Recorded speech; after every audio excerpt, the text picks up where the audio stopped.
Hello friends, welcome back to my channel. कैसे हैं आप सब? होप आप सब अच्छे होंगे। जैसा कि आप सबको पता ही हमारी फाइनेंशियल अकाउंटिंग की सीरीज़ चल रही है, जिसमें आज हम अपना नेक्स्ट टॉपिक पढ़ने वाले हैं, जो कि है characteristics of double entry system. Double entry system का हम लोग मीनिंग और डेफिनेशन देख चुके हैं अपने प्रीवियस वीडियो में।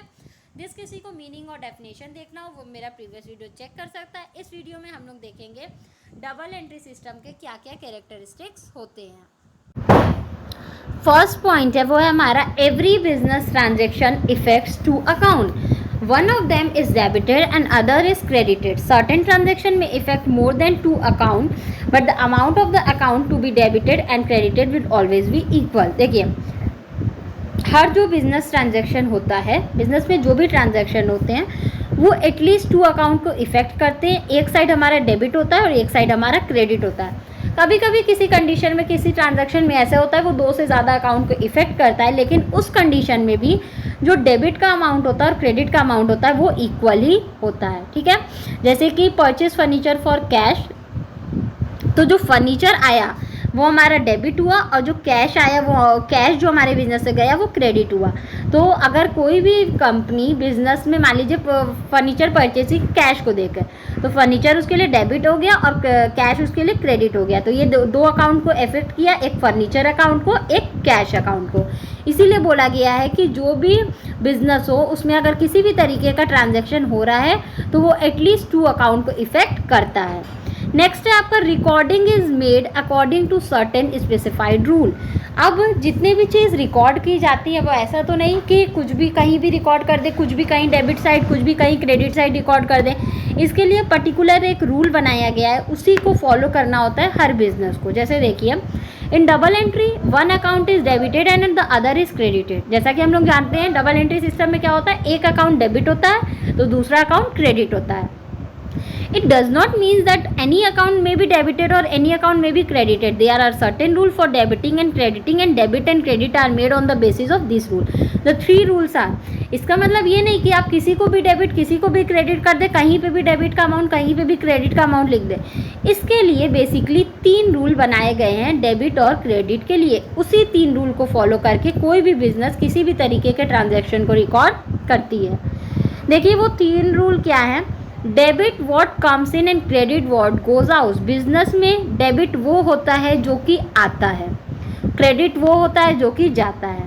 जैसे मैंने एक एग्जांपल दिया था, परचेज फर्नीचर फॉर कैश।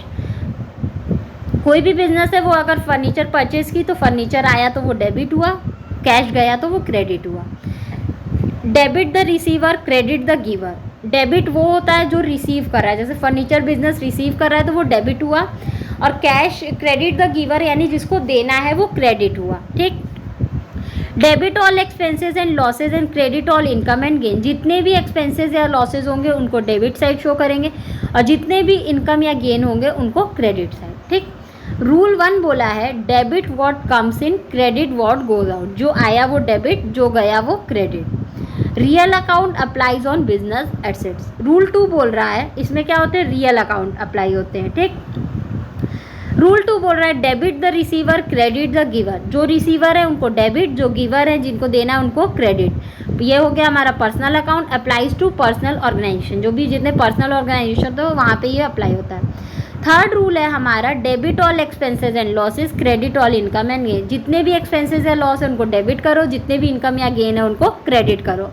ये होता है हमारे नॉमिनल अकाउंट में। ये कहाँ का अप्लाई होता है, applies to expenses, losses, income and gain में। ठीक है, थर्ड जो है वो हमारा है preparation of trial balance. Trial balance का प्रिपरेशन कैसे करते हैं, since one account is debit and the other is credited, total of all debit is always equal to the total of all credit. This is done by preparing a trial balance. अब देखिए trial balance का preparation करते हैं क्यों, एक side हम लोग debit की चीज़ें रिकॉर्ड करते हैं, एक साइड हम लोग क्रेडिट की चीज़ें रिकॉर्ड करते हैं। दोनों का जो अमाउंट होगा वो हमेशा इक्वल होगा। और ये कैसे होगा, अगर हम लोग जब ट्रायल बैलेंस बनाएंगे उसको शो करेंगे तब। ठीक है, नेक्स्ट है आपका complete record of every transaction. Maintain all type of record that is personal और इम्पर्सनल अकाउंट। चाहे किसी भी तरीके का अकाउंट हो, चाहे वो पर्सनल हो चाहे वो इम्पर्सनल हो। लाइक हमें फर्नीचर अकाउंट बनाना है, हमें राम का अकाउंट बनाना है, हमें श्याम का अकाउंट बनाना है, तो ये हमारे पर्सनल हो गए, फर्नीचर हो गए, ठीक है, कैश हो गए। सेल्स हो गए, परचेज हो गए, ये सारे अकाउंट जो हो गए इम्पर्सनल हो गए। तो सारी तरीके के अकाउंट्स का रिकॉर्ड मेंटेन किया जाता है इसमें, चाहे वो पर्सनल हो या फिर इम्पर्सनल हो। Preparation of trial balance, it provide basic for checking the arithmetical accuracy debit side और credit side.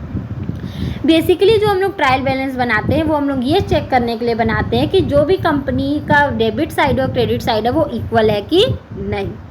Preparation of financial account, from this system final account are prepared from the ledger account and trial balance.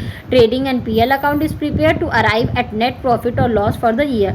Final account कैसे बनाया जाता है? जब company trial balance ledger account बना लेती है तो वहाँ से वो क्या करती है, फाइनल अकाउंट बनाती है and trial balance, trading and PL account is prepared. और ट्रायल बैलेंस, ट्रेडिंग और पीएल अकाउंट बनाया जाता है नेट प्रॉफिट और नेट लॉस जानने के लिए एक साल में कितना हुआ। Financial position of the business, balance sheet is prepared from this system so the financial position of a business will be calculated. अगर किसी भी कंपनी को अपना फाइनेंशियल पोजीशन जानना है तो वो किससे जान सकती है, बैलेंस शीट से। और बैलेंस शीट कंपनी बनाती है और उसमें ये देखती है कि उसके एसेट्स लायबिलिटीज़ कितनी हैं और उसके थ्रू वो अपने फाइनेंशियल पोजीशन के बारे में जान सकती है अपने बिजनेस के। Prevention of fraud, there is no scope for fraud due to this system. Double entry system की मदद से क्या हो गया है, किसी भी तरीके का फ्रॉड होने का कोई चांसेस नहीं रहता है। नेक्स्ट है fulfilment of legal requirement, this accounting system meets requirement of banks, insurance companies, private companies etcetera. ये अकाउंटिंग सिस्टम में क्या होता है, ये अकाउंटिंग सिस्टम में सारी चीज़ें क्या होती हैं, लीगल रिक्वायरमेंट होती हैं। मतलब लीगली आपको सारे रिक्वायरमेंट को फुलफिल करना होगा, फिल करना होगा अगर आपको इनको अप्लाई करना है तो। इसलिए उसमें जितनी भी रिक्वायरमेंट होती है बैंक की, इंश्योरेंस कंपनी की, प्राइवेट कंपनी की, उनको फिल करना, फुलफिल करना ज़रूरी होता है। नेक्स्ट है आपका comparative study of expenditure and income, management can compare cash and expenditure और कंपेयर टू प्रीवियस ईयर। इसमें क्या होता है, कंपनी कितना अर्न की, कितना खर्चा की, कितना कैश अर्न हुआ, कितना वो खर्चा हुआ, वो अगर चाहे तो प्रीवियस ईयर से कंपेयर भी कर सकती है क्योंकि उसके पास प्रॉपर रिकॉर्ड होता है, प्रॉपर बैलेंस शीट होता है। Help in decision making, by the system management can get all information very quickly which help in decision making. ये जो सिस्टम है डबल एंट्री सिस्टम, इसके वजह से क्या हो गया है कि मैनेजमेंट को कभी भी किसी भी तरीके का इन्फॉर्मेशन चाहिए, चाहे ट्रेडिंग एंड लॉस के थ्रू, प्रॉफिट एंड लॉस, चाहे ट्रेडिंग एंड पीएल के थ्रू चाहिए, चाहे वो बैलेंस शीट के थ्रू चाहिए, ठीक है, लेज़र अकाउंट के थ्रू चाहिए, उसको जैसे भी इंफॉर्मेशन चाहिए उसको तुरंत मिल जाएगा जिसके मदद से वो तुरंत डिसीज़न ले सकती है। तो जो हमारा ये अकाउंट होता है, डबल एंट्री सिस्टम है, वो हमारे डिसीज़न मेकिंग में भी मदद करता है। होप आपको ये टॉपिक समझ में आया होगा। फिर भी किसी को कहीं कोई भी प्रॉब्लम हो तो आप मुझे कमेंट सेक्शन में कमेंट करके पूछ सकते हैं। Thank you so much. Please like, subscribe and share my channel. किसी को इस सब्जेक्ट या किसी भी सब्जेक्ट के नोट्स परचेज करने हो तो वो मेरा डिस्क्रिप्शन बॉक्स चेक कर सकता है। Thank you.